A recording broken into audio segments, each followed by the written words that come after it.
Okay, so I just wanted to I just recorded this, but my audio was off. So I'm going to do it again.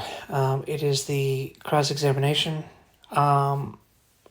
Jacob Hanson is LDS, very, very, very high ELO Latter-day Saint. And then Trent Horn is a very powerful Catholic, one of the most powerful. And the Catholic's going to get destroyed here. Deal with the evidence that I presented, or will he argue like an atheist? Good. All right, so we are going into a time of cross-examination. You tell me what y'all think. Here's what I like to think with cross-examine. So you're going to take the first 15 minutes. Mm-hmm. That means you are free to ask him questions, to direct the conversation wherever you want it to go, to even interrupt him if he's filibustering or being boring. And that's not being rude. That's just part of the cross-examination, right? And then the same thing will happen for you. You're welcome to interrupt him, to interject, to lead the conversation. Does that sound good? Sounds great. That's good. I know these are usually the most exciting parts of the debates, but I think it's really great that both of you had some time to lay out your main arguments. So whenever you want, Jacob, you have 15 minutes. Okay, let's get started. So Trent, why does the Book of Mormon, published in 1830, correctly predict that King Zedekiah had a son named Mulek if we didn't know that until the 20th century? What people have discovered is that he had a son, his name was Mulekayu. It's not exactly Mulek. So there's a lot of things happening there where the Book of Mormon will create names, usually portmanteaus, like combinations of ancient names, for example, and they tend to line up with that. I'm sure you could do you know the shortened version of that name is Mulek? Possible, yeah. Okay. So next, why does the Book of Mormon have over a dozen authentic Hebrew names that were not discovered until long after Joseph Smith's death? Well, Joseph Smith did have access to things like Josephus's Antiquities of the Jews. There was also... What's your source on that? That's what scholars reckon. That was something that had already been translated. Yeah, but do you have any evidence that Joseph actually had that book? I don't need to have access. I don't need to have evidence that he possessed it, but if it's something that he could access within his own New York library, or for example, things like the book. They'll say, "Oh, well, there was a book within 100 miles. He had Swedenborg's writings." You know, it's a bunch of nonsense. No, he didn't have it. Enoch were all in 1825 in New York. Okay, that's a separate subject. No, but that wasn't the question I asked. Okay, it's pseudegraphical Jewish literature that has names in it that was available in the time and place. And you have... Joseph used God or the devil. That's period. No evidence that Joseph had any of that, right? He lived in a context where it's available. Okay, all right. And do you concede the existence of chiasmus literary form in the Book of Mormon? The chiasm is something that appears in all kinds of literature. Really, sure. 17 item chiasms regularly appear? You were talking about the chiasm in Alma 36. Alma 36, yeah. Alma 36. And as I quoted other scholars like Earl Wonderly, doesn't even know how to say Alma, who are skeptical that it is a chiastic structure, that you only get that by cherry picking the data. It kind of sounds. Do you think he might have a bias against Mormonism? Absolutely, he does. No, I wouldn't say so. I think it's actually He's like, no, I don't. The Journal of Mormon Thought. Why does the Book of Mormon correctly... By the way, I love the chiasmas. They're all throughout the Book of Mormon.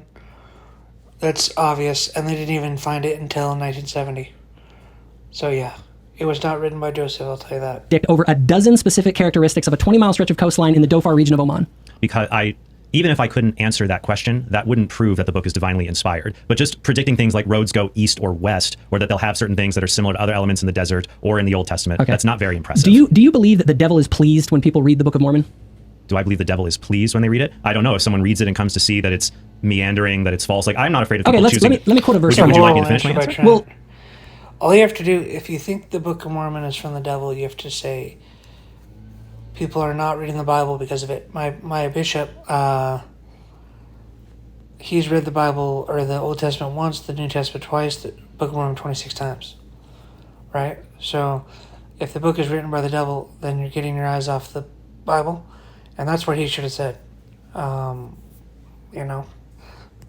yeah, the Bible, or the Book of Mormon leads you to the church and to Joseph Smith's theology. And his theology leads you to polytheism, leads you after other gods, Deuteronomy 13. This is what I would have said in Trent's position, but I think Trent really bombed on that. Is the devil pleased? You have to say, I think it's better than what he said. Filibustering. I'm just going to read a verse from the Book of Mormon. About 8 seconds, but all right. This is from the Moroni 7. It says, "That which is evil cometh of the devil, for the devil is an enemy unto God, and inviteth and enticeth to sin, and to do that which is evil. But behold, everything which inviteth and enticeth to do good, and to love God, and to serve him, is inspired of God. Wherefore I show unto you the way to judge, for everything..." And I don't agree with that, what he just read. "Which persuadeth to believe in Christ..." The devil masquerades as an angel of light. There's some good stuff. "Is sent forth by the gift and power and..." But I do have a live stream. Eric Smith to Christ. Go to live. You can see me reading Moroni 7 with the missionaries. Christ. Does leading people towards Christ in order to serve God sound like the kind of thing that the devil wants people to do? I could say the same thing about the Whitmerites, the Shakers, all other kinds of 19th century restorationist cults that make very similar claims to Mormons, but Mormons reject, that also try to lead people to Christ. So if it works for the Whitmerites and the Shakers, it doesn't work for the Book of Mormon. Is the devil the one that's causing Latter-day Saint temple marriages to be 3 to 5 times less likely to end in divorce? No. If the church is false, then the devil wants them to stay married.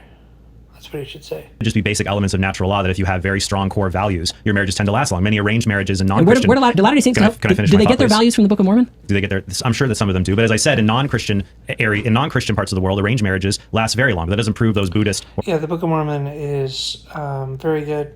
Hindu cultures It's a very true good in their book. religious beliefs. Okay. Is it the devil that's causing Latter-day Saints to give 7 times more volunteer service than your average American? No, it's just a wonderful, robust tithing program. So I am envious of that. It's the second greatest commandment, is what it is. Yeah, you've got, It's Matthew. It's Matthew 22:38-39. which Bible itself doesn't command tithing, though. Okay. Is it the devil that's causing Latter-day Saints to know their Bibles better than better than every other major Christian group in the United States? I'm sure they know it well. I know Jehovah's Witnesses that also know the Bible backwards and forward. But as St. Jerome said, it's not the letter of Scripture that matters, but its meaning. That's where Mormons fall flat. Got it. Why is it reasonable to believe that the book of Exodus is inspired of God? Because Jesus thought that it was, and his church says that it is. Okay, so what is the... You have said that the most important evidence for the resurrection would be the claims that Jesus appeared in bodily form to groups of his disciples. So the most important evidence for the resurrection, and therefore Christianity and the Catholic Church, is the witness testimony of Jesus Christ's resurrection. Is that correct? Correct. Not all witness testimony is equal, though. Okay. How many specific eyewitnesses left extant written accounts of the resurrection? We would say that you mean first-person accounts of it? Yeah, it's eyewitnesses who left extant written first-hand accounts of the resurrection.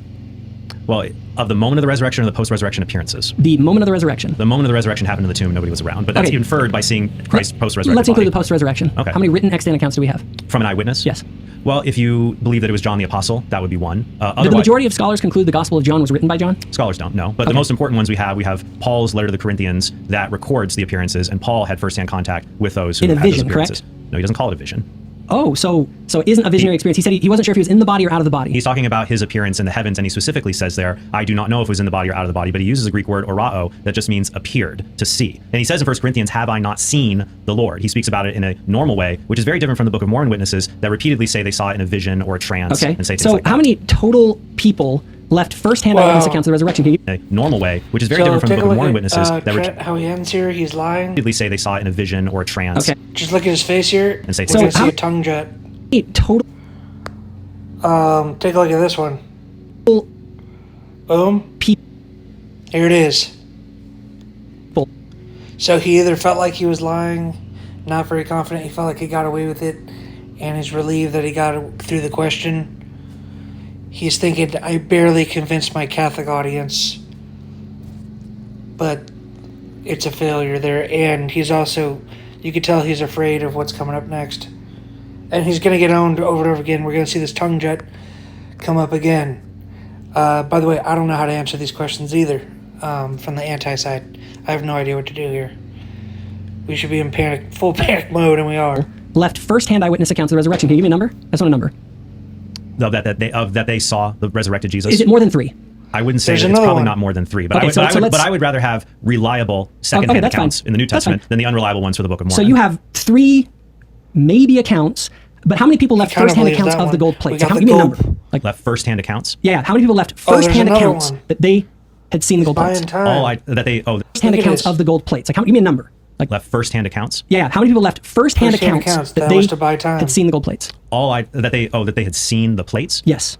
I think, I don't know, there could be about a dozen people who said they saw something like this, but that doesn't mean that it's a divinely inspired artifact. Okay. Now, when it comes to the witnesses, the 3 witnesses and the 8 witnesses, technically we only have signatures to statements, all of which were written by Oliver Cowdery. Okay, so None of the men real actually quick, signed it that's, themselves. He's gonna here's the get thing. on That's here. actually that was just Cowdery. They all testified later in their life that they had seen the gold You plates. guys know this. Outside of what Cowdery wrote, Cowdery was just providing the printer's manuscript to actually publish it. So that's just a bad argument. The other thing, but here's the thing. Look at his face. You have. Why? man. Here's a first-hand eyewitness statement from David Whitmer shortly before his death in 1887. He said, quote, I wish now, standing as it were in the very sunset of life and in the fear of God, for once and all to make this public statement, that I have never in any time denied my testimony or any part thereof, which has so long been published in the Book of Mormon. I also testify to the world that neither Oliver Cowdery nor Martin Harris at ever time denied their testimony. They both died reaffirming the truth of the divine authenticity of the Book of Mormon. Oliver's last words to me were, quote, Brother David, be true to your testimony of the There Book it of Mormon. is. Okay? Another one. Now, do you have any extant